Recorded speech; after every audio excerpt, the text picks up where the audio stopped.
Com certeza os livros são códigos, e é típico dessa espécie de tribunal, que se condene não só quem é inocente, mas também quem não sabe nada.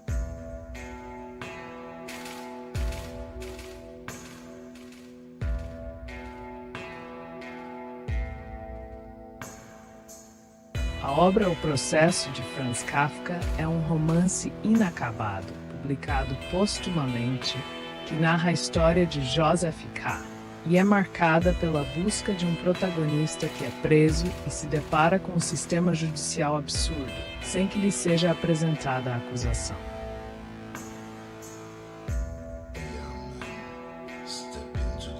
O processo ilustra a luta do indivíduo contra sistemas impessoais e a burocracia labiríntica, onde alguém certamente havia caluniado Joseph K., pois uma manhã ele foi detido sem ter feito mal algum.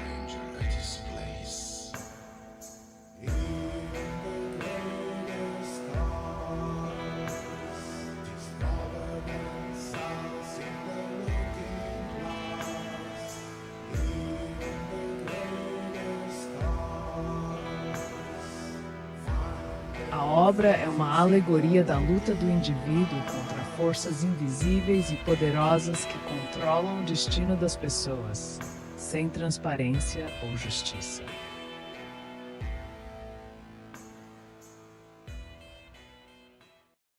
Um processo kafkiano, totalmente sumário, aonde o que mais vale para os seus algozes é a humilhação. Não pense que esse julgamento tem a ver com algo de justiça. Não. O principal interesse é humilhar e fazer aos poucos para que a população venha aceitando, para que quando tenha a prisão, a população já esteja acostumada. Essa tornozeleira eletrônica é simplesmente para humilhar. Para a filha, mãe, olha lá o pai de tornozeleira. Ou então, colocar policiais no pátio de sua casa. Todos os atos foram muito bem pensados por juízes que já manifestaram ódio e raiva incontestáveis. Alexandre de Moraes, algoz máximo, já disse que Bolsonaro acabou com a vida dele.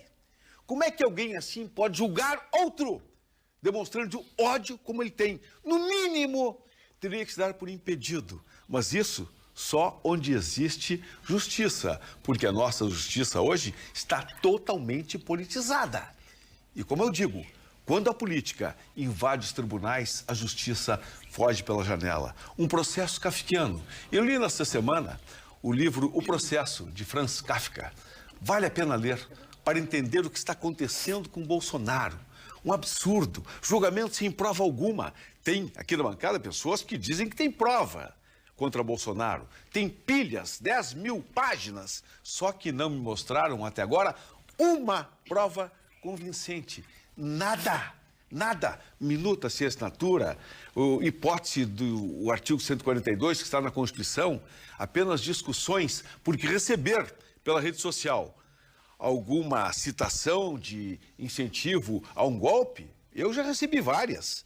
Semana passada, um cidadão, cheio de razão, queria que eu falasse com o Trump para ele invadir o Brasil e acabar com Lula. Então, absurdos existem. Que moral que tu tá, Não, hein? mas olha só. Ô, Trump, invade o Brasil aqui para acabar com o Lula. moral, hein? Para ver que as pessoas não têm noção.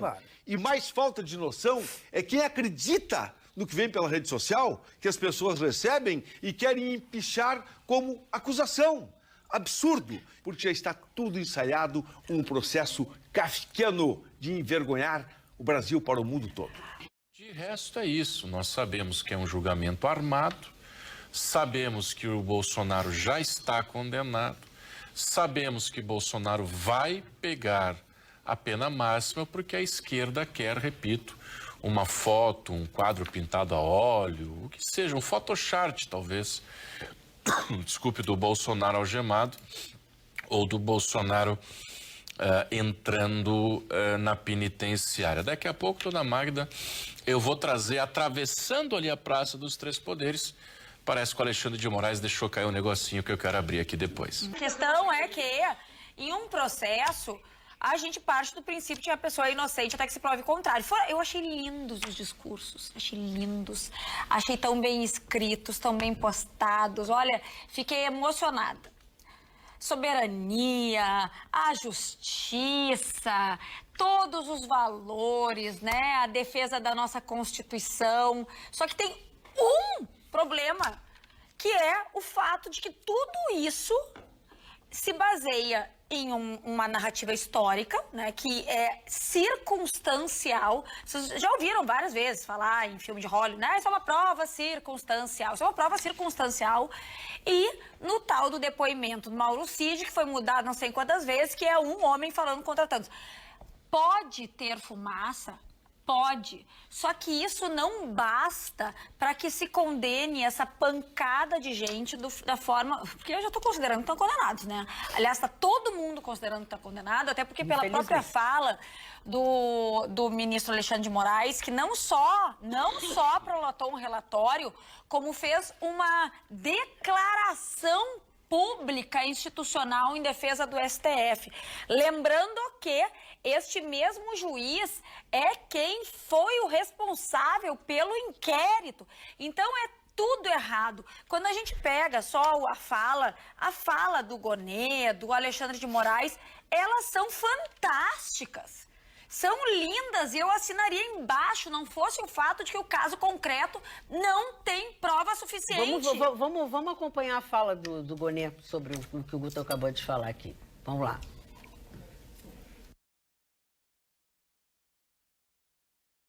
Para a intervenção no processo constitucional de sucessão do Executivo. Não é preciso esforço intelectual extraordinário para reconhecer que, quando o presidente da República e depois o ministro da Defesa convocam a cúpula militar para apresentar documento de formalização de golpe de Estado, o processo criminoso já está em curso. Não se está, nesse caso, num ambiente relativamente inofensivo de conversas entre quem não dispõe de meios para operar um putsch. Quando o presidente da República e o ministro da Defesa se reúnem com os comandantes militares sob a sua direção política e hierárquica para concitá-los a executar fases finais do golpe, o golpe ele mesmo já está em curso de realização. Eu achei patético. O Alexandre de Moraes não deu um relatório. Ele fez um libelo político. Passou longe da lei. No mesmo horário, em outro local, tinha um depoimento com provas. Vídeos, gravações e documentos. O Paulo Gonê falou no documento dos militares, não sei o que, plano do golpe. Cadê o documento? Cadê? Nós estamos pedindo há meses esse documento. Como a turma lá é bem pavão e adoram repassar para a imprensa o que lhes interessa, seria a primeira coisa que teriam repassado. Não repassaram nada até agora. É um plano de golpe, escrito num papel. Golpe do... É simpatiquinho o cabelinho do sócio do Gilmar, né? Olha como ele tá bonitinho. Eu fico perguntando para os senhores... Um golpe de Estado que não aconteceu porque não conseguiram um táxi. Gente, é ridículo. O que a gente está vendo é ridículo. É uma pantomima constrangedora que envergonha a justiça brasileira. Envergonha. A justiça brasileira está passando, sim, e olha, acredita, eu vou concordar com o Guto, é um julgamento histórico, porque tamanho constrangimento judicial jamais será igualado em nosso país. E eu quero encerrar minha rápida manifestação dizendo o seguinte: não esqueçam, tudo que o Maduro fez foi dentro da lei. Tudo que o Hitler fez foi dentro da lei. Aqui o que estão fazendo, querem que seja dentro da lei. Por favor, a dama tem prioridade. Porém, eu acho que não basta a gente pegar uma narrativa e confrontá-la a partir de uma realidade histórica. Nós temos que pegar fatos. O governo Bolsonaro não tem nenhum preso de opinião. O governo Lula tem. Vitorino, tu ias falar? Não, eu acho que a Ali já colocou os pingos nos is. Cid fez porque tinha, conforme o seu advogado, a obrigação de contar tudo o que participou, Magda. Vitorino, por favor. Não, vocês, com uma cegueira ideológica, nega o que está nos seus olhos. Vocês viram os vídeos? O Alexandre de Moraes coagiu, ameaçou o Mauro Cid na frente das câmeras. Está na internet os vídeos. Ele disse, eu prendo o senhor, prenda a sua família. E já tinha prendido o pai do Mauro Cid. Já tinham chutado a porta da casa do Mauro Cid, encostado a mulher dele contra a parede. Tudo isso. Ah, claro, claro que o advogado tem que dizer isso. Faz parte do acordo, né? Olha, só tem que dizer lá, tá?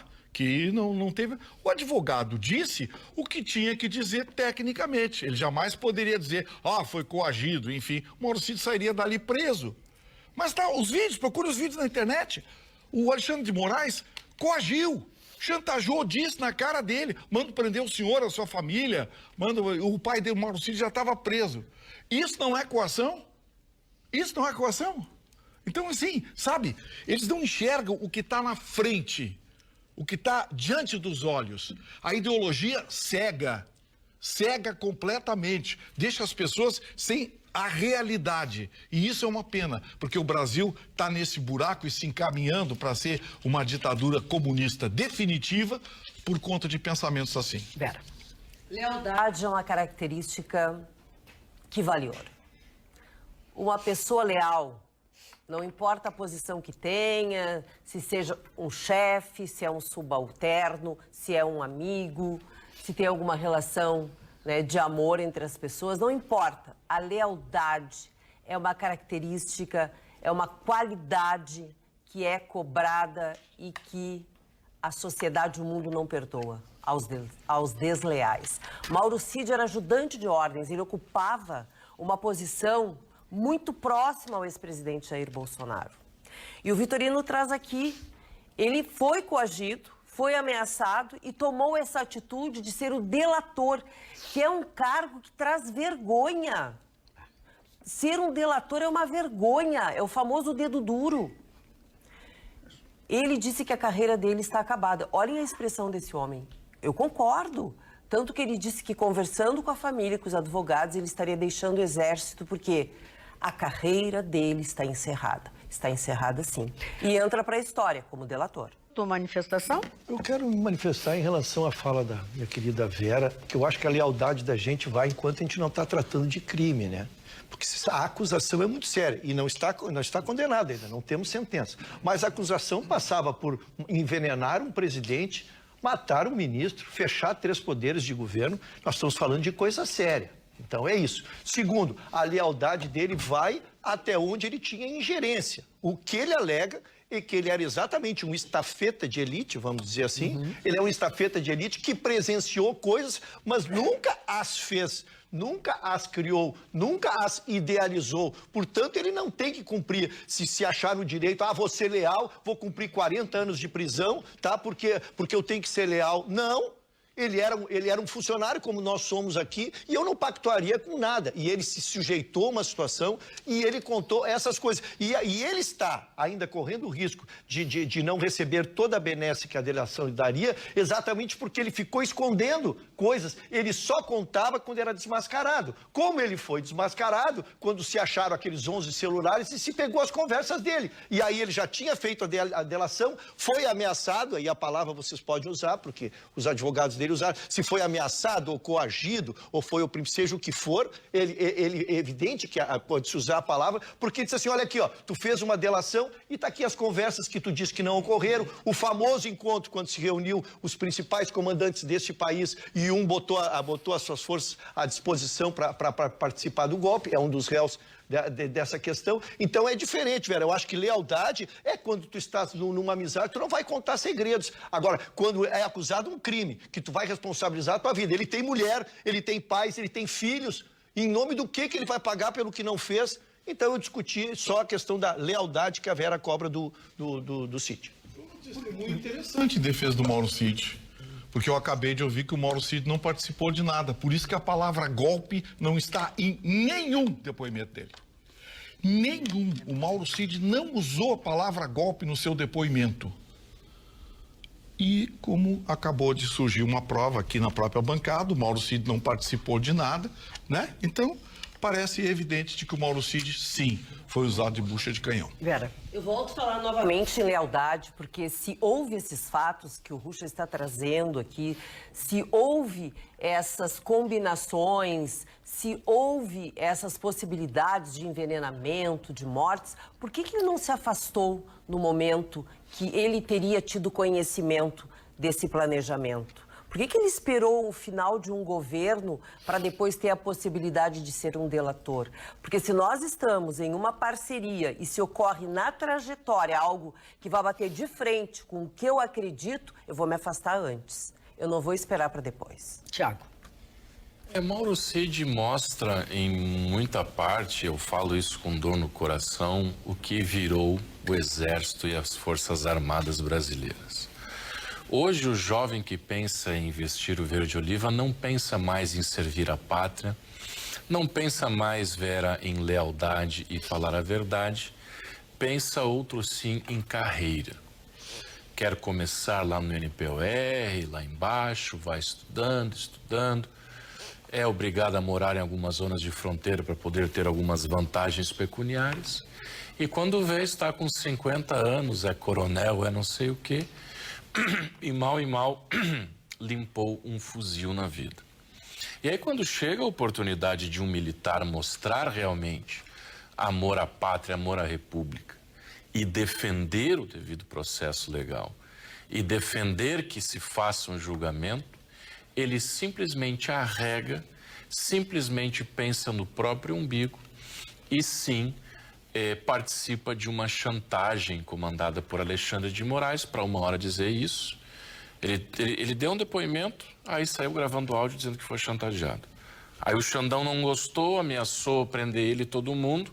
Aí ele falou aquilo que o Xandão queria ouvir. Quando o advogado de Felipe Martins estava numa das audiências virtuais, o Jeffrey Chiquini, está na rede social dele, você pode depois conferir. O advogado pergunta, o Mauro Cid é culpado, doutor? Pergunta para o Mauro Cid, para o advogado. Aí a defesa protesta, o Jeffrey Chiquini insiste, o Alexandre de Moraes intervém dizendo que não é a questão, daí o Jeffrey Chiquini pergunta uma última vez, até que o Alexandre de Moraes indefere a pergunta. Onde é que está, nesses depoimentos todos, que o Mauro Cid confessa participação na tentativa de golpe de Estado, se é que houve? E sobre a fala do Gonê ali, é lamentável. O meu filho de 6 anos consegue desmontar as falácias dele dizendo que, olha, como isso chegou até a mão, fez aqui. Então começou ali a tentativa de golpe de Estado. Quando, na verdade, a própria Constituição Federal, vou sempre repetir isso aqui, já que foi dito que se ama a advocacia antes, né? A Constituição Federal, no 142, diz da questão da lei e da ordem, e ao contrário do que foi dito aqui de fechar os poderes, é mentira. Se o Bolsonaro fosse acionar o 142 que está na Constituição, ele tinha que mandar para o Congresso. Então não caia nessa ladainha, nessa fala emocionada de outrora, que meu amigo, meu coleguinha ia ser levado, puf. Para com isso, gente. Para com isso, isso não aconteceu. Não ia acontecer, o Bolsonaro sondou sim a lei de ordem, como é que é a lei de Estado, garantia da ordem, porque havia denúncias aos borbotões. E agora a gente está vendo que tudo isso é verdade, inclusive foi um processo viciado, mas o Bolsonaro e o seu entorno acreditavam que havia problema com as urnas. E depois ele simplesmente nomeou os generais que o Lula mandou, fez toda a transição. Que golpe de Estado é esse, gente? Então, em respeito a você que está assistindo, em respeito à sua inteligência, não há muito o que falar. Deixa que comam essa carniça. Deixa que as hienas riam. Deixa que façam essa injustiça. Porque não há mal que dure para sempre. E a verdade já vai vir à tona.